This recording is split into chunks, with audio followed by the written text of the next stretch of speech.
ಕಬ್ಬಿಗೆ ಬೆಂಬಲ ಬೆಲೆ ನೀಡುವಂತೆ ಮೂಡಲಗಿ ತಾಲೂಕಿನ ಗೊರ್ಲಾಪುರ ಗ್ರಾಮದಲ್ಲಿ ರೈತರು ನಡೆಸುತ್ತಿರುವ ಹೋರಾಟಕ್ಕೆ ಕರವೇ ನಾರಾಯಣಗೌಡ ಬಣದ ಕಾರ್ಯಕರ್ತರು ಸಾಥ್ ನೀಡಿದ್ದು, ಬುಧವಾರ ಸುವರ್ಣ ವಿಧಾನಸೌಧದ ಎದುರುಗಡೆ ಇರುವ ರಾಷ್ಟ್ರೀಯ ಹೆದ್ದಾರಿ ಬಂದ್ ಮಾಡಿ ಸರ್ಕಾರದ ವಿರುದ್ಧ ಆಕ್ರೋಶ ವ್ಯಕ್ತಪಡಿಸಿದರು. ಕಳೆದ 7 ದಿನಗಳಿಂದ ವಿವಿಧ ರೈತ ಸಂಘಟನೆಗಳು ಪ್ರತಿ ಟನ್ ಕಬ್ಬಿಗೆ 3,500 ರೂಪಾಯಿ ಘೋಷಣೆ ಮಾಡಬೇಕೆಂದು ನಿರಂತರವಾಗಿ ಧರಣಿ ನಡೆಸಿದ್ದಾರೆ.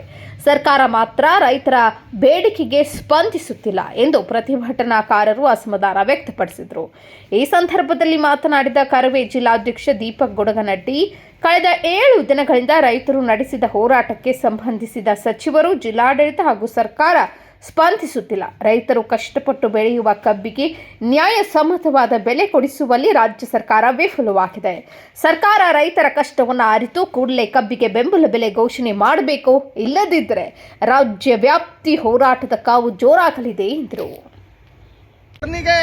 ಇನ್ನೂ ಕೂಡ ಸರ್ಕಾರ, ನಮ್ಮ ಜನಪ್ರತಿನಿಧಿಗಳು, ಸಚಿವರುಗಳು ಯಾವುದೇ ರೀತಿಯಾದಂತವಾಗಿ ಸ್ಪಂದಿಸ್ತಾ ಇಲ್ಲ.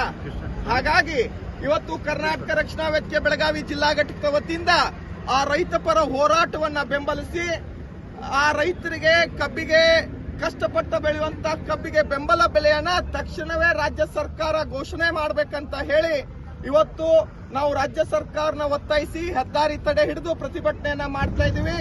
ಸರ್ಕಾರ ಈ ಹೋರಾಟದ ಗಂಭೀರತೆಯನ್ನ ಅರ್ಥ ಮಾಡಿಕೊಂಡು ತಕ್ಷಣವೇ ಬೆಂಬಲ ಬೆಲೆಯನ್ನ ಘೋಷಣೆ ಮಾಡಬೇಕು. ಯಾಕಂದ್ರೆ ಒಮ್ಮೆ ರೈತರು, ಕನ್ನಡ ಪರ ಹೋರಾಟಗಾರರು ಕ್ರಾಂತಿಯನ್ನ ಶುರು ಮಾಡಿದ್ರು ಅಂದ್ರೆ ಈ ರಾಜ್ಯದೊಳಗಡೆ ಬಹಳ ದೊಡ್ಡ ಮಟ್ಟದ ಹೋರಾಟವನ್ನ ರಾಜ್ಯ ಸರ್ಕಾರ ಎದುರಿಸಬೇಕಾಗತ್ತೆ. ಅದಾಗಬಾರ್ದು ಅಂತಂದ್ರೆ ತಕ್ಷಣವೇ ರಾಜ್ಯ ಸರ್ಕಾರ ಬೆಂಬಲ ಬೆಲೆಯನ್ನ ಘೋಷಣೆ ಮಾಡಬೇಕು.